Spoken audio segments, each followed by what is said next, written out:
Hey guys, I'm Daniel Davis, and the hour hands has just struck 12, meaning that it's that time again to Photoshop 2 more photos. This time I'm going to set myself a little bit of a challenge, as last time I was just making the photos black and white, so I am not allowed to do that this time around. Anyways, the topic is waterfalls, so let's begin. Photo 1.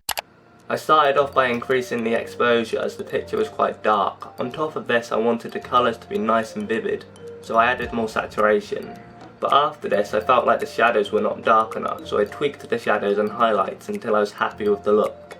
I then added a tiny bit more exposure as well as a slight change in the gamma levels, as the photo is still too dark. Luckily this didn't mess up the shadows. Next I selected the main subject of the photo and adjusted the hue and saturation until the waterfall stood out enough, but still blended with the rest of the image.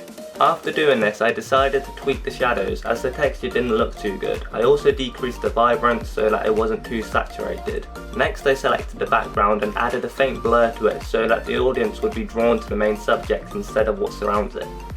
I decided that I would also do this to the front of the image, but unlike the background, make this blur even fainter so that the textures were still highly visible but didn't stand out as much as the centre of the photo. I then made sure that the smaller subjects such as the stone and this piece of wood were the right colours and brightness so that it looked natural. Before finishing I increased the background colour and then decreased the vibrance. I did this so that the background blended in more with the foreground. Photo 2. Unlike the first photo, I started by duplicating the first layer so that I could use the top layer for adjustments. Next I increased the exposure on the first layer and made it so that the top layer had low opacity. Thirdly I decreased the vibrance so the colours looked more natural. Then I selected the background and blurred it so that the foreground would be focused on by the audience. After this I duplicated both the foreground and background layers so that I could tweak them separately. Likewise to the previous image, I changed the colour of the water so that it was more of a blue to give it that stereotypical fresh look. Then I changed the colour of the wood so that it looked more natural.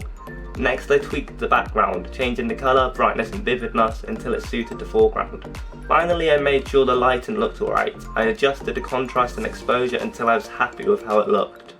Overall, I quite like the look of these photos, although they definitely do not pop as much as the train tracks in the previous video, so make sure to check that out if you haven't.